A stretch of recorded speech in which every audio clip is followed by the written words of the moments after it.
Assalamualaikum warahmatullahi wabarakatuh.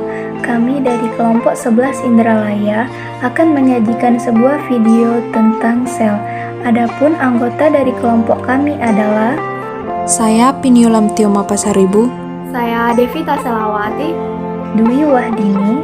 Saya Desi Aprianti. Tujuan pembuatan video ini yakni mahasiswa mampu menerapkan pemikiran logis, kritis, sistematis, inovatif dalam konteks peranan sel dalam kehidupan sehari-hari. Adapun prosedur proyeknya yakni yang pertama mencari tahu serta membaca atau memahami materi tentang sel, yang kedua merekam video tentang materi yang disampaikan, dan yang ketiga mengedit video. Apa itu sel? Dalam biologi, sel adalah kelompok materi paling sederhana dan merupakan unit penyusun semua makhluk hidup. Sel mampu melakukan semua aktivitas kehidupan dan sebagian besar reaksi kimia untuk mempertahankan kehidupan di dalam sel.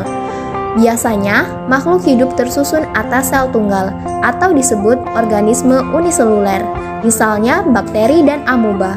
Makhluk hidup lainnya, termasuk tumbuhan, hewan, dan manusia, merupakan organisme multiseluler yang terdiri dari jumlah tipe sel terspesialisasi dengan fungsinya masing-masing. Setiap organisme tersusun atas salah satu dari dua jenis sel yang secara struktur berbeda, sel prokariotik atau sel eukariotik. Kedua jenis sel ini dibedakan berdasarkan posisi DNA di dalam sel.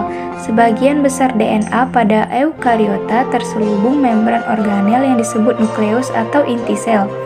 Sedangkan prokariota tidak memiliki nukleus, hanya bakteri dan arkea yang memiliki sel prokariotik, sementara protista, tumbuhan, jamur, dan hewan memiliki sel eukariotik. Prokariota adalah makhluk hidup yang tidak memiliki membran inti dan berukun lebih kecil daripada sel eukariotik. Semua prokariota adalah uniseluler. Struktur sel prokariotik. Pertama, kapsul. Kapsul dan lapisan lendir berfungsi sebagai lapisan pelindung menjaga sel dari kekeringan, membantu melekatkan diri pada substrat, dan menunjukkan virulensi suatu bakteri. 2. Sitoplasma. Sitoplasma berbentuk cair dan tersusun dari air, lemak, protein. Fungsinya sebagai tempat berlangsungnya metabolisme sel. 3. Dinding sel. Merupakan bagian terluar dari sel dan tersusun atas peptidoglikan. Fungsinya ialah memberi bentuk sel yang tetap karena sifatnya yang kaku. Sebagai pelindung, terdapat pori-pori jalan keluar masuknya molekul-molekul dan mengatur pertukaran sel serta reproduksi. 4. Membran plasma. Menyelubungi sitoplasma dan berfungsi sebagai pelindung molekul sel terhadap lingkungan serta mengatur transportasi air serta sel terlarut dari keluar dan ke dalam sel. Yang kelima, nukleoid. Nukleoid merupakan wilayah yang merupakan tempat DNA sel terletak atau tidak terselubung membran. Yang keenam, organel yang terdapat dalam sel-sel prokariotik adalah ribosom. Ribosom merupakan tempat berlangsungnya sintesa protein. Yang ketujuh, flagela merupakan organel lokomosi atau pergerakan beberapa jenis bakteri. Yang kedelapan, pili merupakan struktur pelekatan pada permukaan sejumlah prokariota. Pili berfungsi untuk tempat melekatkan diri pada jaringan hewan ataupun tumbuhan. Sedangkan eukariota adalah organisme dengan sel yang memiliki nukleus dan organel bermembran lainnya. Seperti halnya sel prokariotik, sel eukariotik memiliki 3 komponen utama sel, yakni membran plasma, sitoplasma, dan inti sel. Struktur sel eukariot. 1. Inti atau nukleus.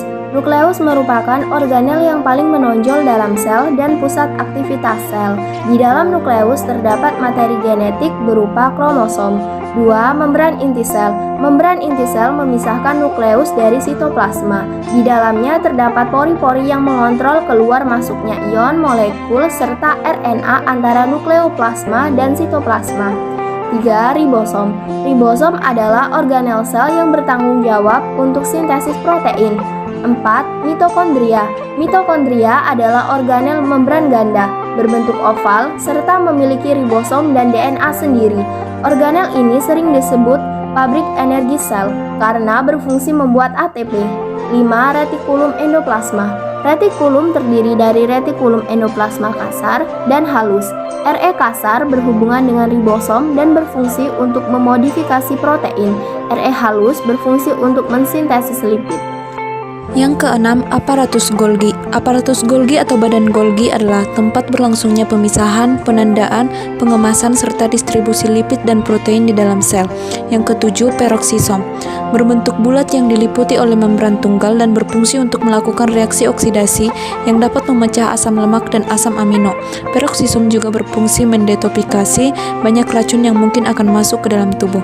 Yang kedelapan, vesikel dan vakuola. Vesikel dan vakuola adalah kantong yang berperan dalam penyimpangan dan transportasi. Vakuola memiliki ukuran lebih besar dari vesikel. Membran vesikel yang berukuran lebih kecil dapat menyatu dengan membran plasma atau sistem membran lain. Berdasarkan penjelasan yang telah dipaparkan, maka dapat diketahui perbedaan antara sel prokariotik dan eukariotik. Pada sel prokariotik, ukuran sel umumnya 1-10 mikrometer. Metabolismenya dilakukan secara anaerob dan aerob. Prokariotik memiliki sedikit atau tidak ada organel sel, sedangkan DNA-nya berbentuk sirkuler dan berada di dalam sitoplasma. RNA dan protein sel prokariotik disintesis pada beberapa kompartemen. Sitoplasmanya tidak memiliki sitoskeleton. Contoh sel eukariotik adalah sel hewan dan tumbuhan. Adapun perbedaan sel hewan dan tumbuhan, yang pertama, sel hewan tidak memiliki dinding sel, sedangkan sel tumbuhan memiliki dinding sel dan membran sel. Kedua, sel hewan tidak memiliki plastida, sedangkan pada sel tumbuhan umumnya memiliki plastida. 3. Sel hewan memiliki lisosom, sedangkan sel tumbuhan tidak memiliki lisosom. Yang keempat, pada sel hewan memiliki sentrosom, sedangkan sel tumbuhan tidak memiliki sentrosom. 5. Sel hewan tumbuhan sel berupa lemak dan glikogen. Pada tumbuhan, timbunan zat berupa pati. 6. Sel hewan bentuk tidak tetap, sedangkan pada sel tumbuhan bentuk tetap. 7. Pada sel hewan, pada hewan tertentu memiliki vakuola ukuran kecil dan sedikit, sedangkan pada sel tumbuhan memiliki vakuola ukuran besar dan banyak. Kesimpulan yang didapatkan pada materi ini adalah sel merupakan unit terkecil yang menjadi dasar kehidupan dalam arti biologis. Semua fungsi kehidupan diatur dan berlangsung di dalam sel.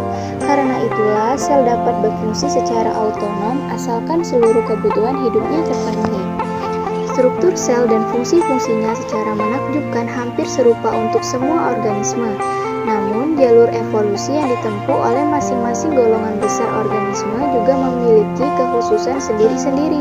Sel-sel prokariota beradaptasi dengan kehidupan uniseluler, sedangkan sel-sel eukariota beradaptasi untuk hidup saling bekerja sama dalam organisasi yang sangat rapi. Setiap sel memiliki perbedaan, tetapi juga memiliki persamaan. Misalnya, tiap-tiap sel memerlukan nutrisi untuk mempertahankan kehidupan. Dan semua sel hampir seluruhnya mempunyai nutrien yang sama jenisnya.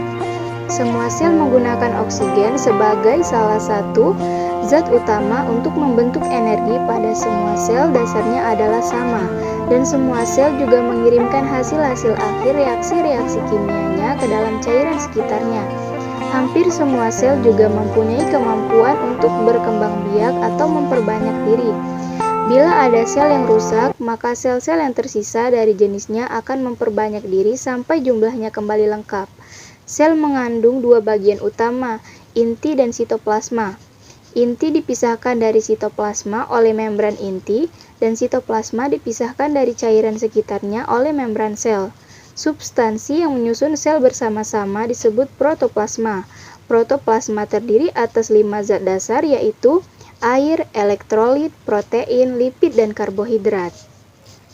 Terima kasih atas perhatiannya. Wassalamualaikum warahmatullahi wabarakatuh.